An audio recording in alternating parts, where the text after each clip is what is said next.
Hello all, this is Dr. Jason Munsell. It is about 1 o'clock on Thursday, June the 15th.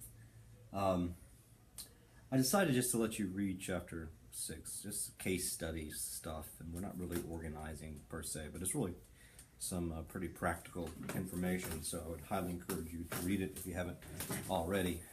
But what I would like to spend my time here doing is to go over some stuff, add to some stuff that I've sort of already gone over. Because, oh, and by the way, keep threading, keep doing everything. And new journal entry by the end of the weekend. Next week is a big week. Every week is a big week. Get to the schedule. You haven't memorized the schedule here. So next week is when we start having the big due dates, not just for the weekly stuff or the daily stuff or whatever. So, week 3, notice that the full advocacy plan is due in my inbox by Saturday morning, the 24th of June. So,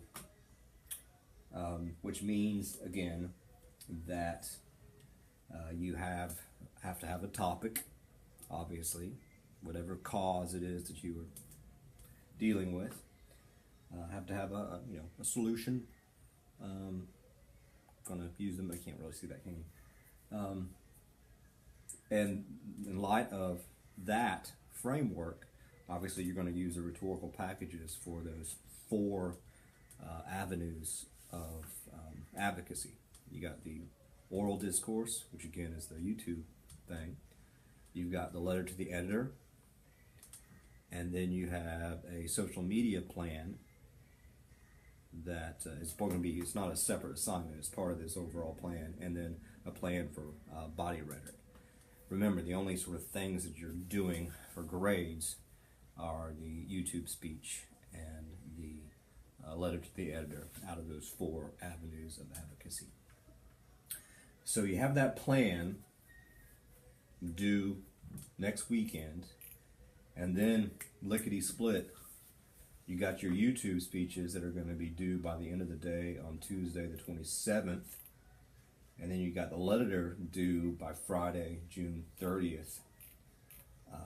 So it's sort of the end of our 2 weeks. It's the midterm time.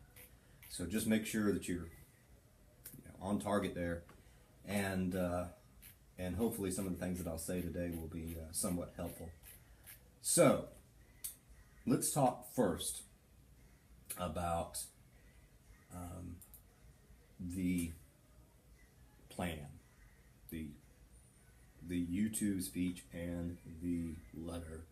I'm asking you very specifically to structure it a particular way using the motivated sequence, Monroe's motivated sequence, and I do have a couple of links on KC for you.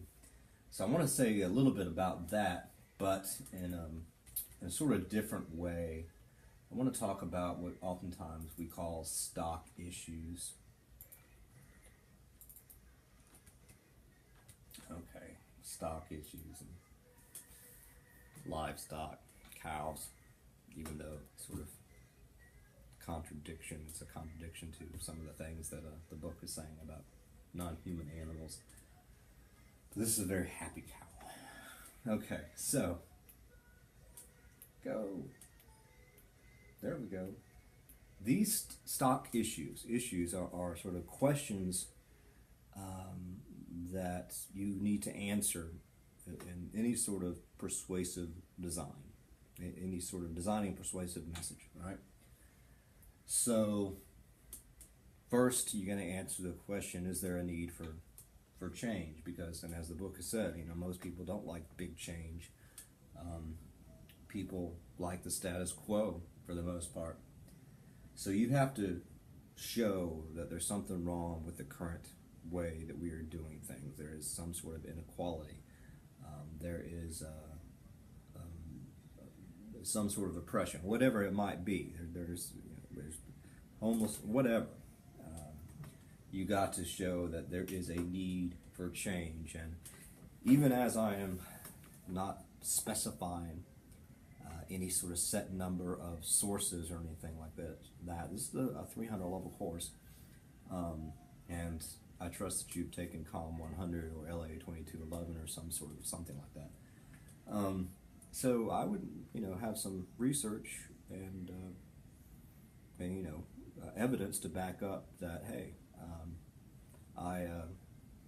there's evidence that this actual problem exists, or there's a need to change what we're doing now. It could be personal experience, it could be your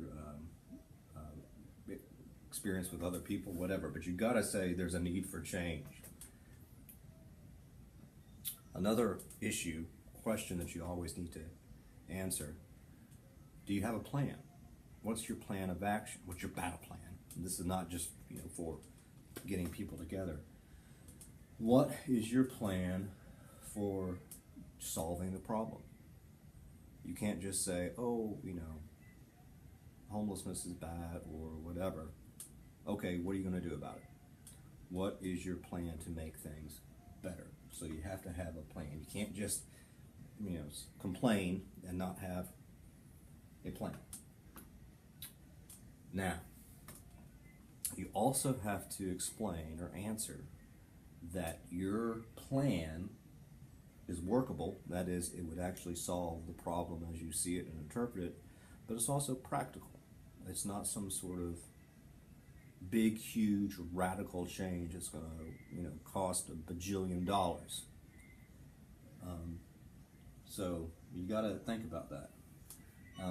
And sometimes things that sound good on paper, it's just not practical. You can't, where are we going to get the money to do that? So you got to show that we're going to solve this problem, and there's a practical way to do it. Will it lead to greater evil? A lot of people don't think about this, but when you're designing any sort of message, you have to answer this question and say, no, it will lead to good things happening. I've thought about the unintended consequences, and it's not going to actually make things worse. And is it desirable? That is, there's lots of different ways that we can, solve particular problems. You want to show that your solution has more advantages than perhaps some other solutions. So sort of a pro and con thing that you can do there. So these are some questions to think about, but remember, this is not an organizational framework. The stock issues is just something to think about as you are trying to put together the entire message. But when you organize things, you want to use the motivated sequence. And there are 5 sort of steps there. You want to grab the reader's or the audience attention. If you've taken a basic public speaking class, there's lots of different ways to do that. Rhetorical question, a nice little quote. I like quotes. Yoda once said, what did he say? I can't do Yoda. No, I'm Yoda. I really wish Yoda would have talked like, hey, I'm Yoda. Yoda. Look. It's a downward dog. Yoda's doing yoga. Okay. I'm going to be riding a cow. Oh, sorry. The force is not very strong with him. Okay, so grab the reader's or audience attention, but then need. You got to show that there's a need for change, and that's where your answer to is there a need to change from the status quo can be. It becomes the content of your message. Satisfaction. Here's your plan, right? How do we satisfy that need? Well, here's what I want us to do. And then you can also show that it's workable, it's going to solve the problem, and it's practical. Visualization. This is where you can sort of show that it's not going to lead to greater evil. It's going to really lead to some social positive change. And then a call to action. Here's what I specifically want my readers or audience to do to help me make sure that we actually make this change.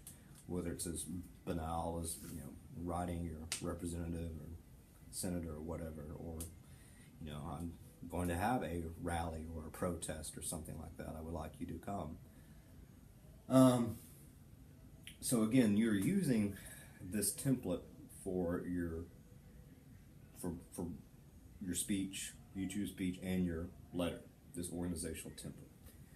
So when you go back to, oh, by the way, stake your place in the history of advocacy, and my apologies to the vegans and the vegetarians and the cows. Remember from the syllabus, this YouTube speech. So, okay, don't get everything that I just said confused with the plan that's due on Saturday. You are using the rhetorical package for that. And the motivated sequence actually could be part of your rhetorical strategy, because it is a rhetorical strategy. That's an organizational structure. Think of it as an outline, even though I'm not asking you to create an outline, but you can if you care about your education. So, I can't find it. So I say with the YouTube speech, okay, so you obviously are going to record yourself and then upload it to YouTube. You're going to have to get a YouTube account to do that if you don't already have one. I've already put links on KC to help you do that. Really, really easy, free, and fun for the entire family. And if you wanted to do your own more research, but I have done some research, and so a lot of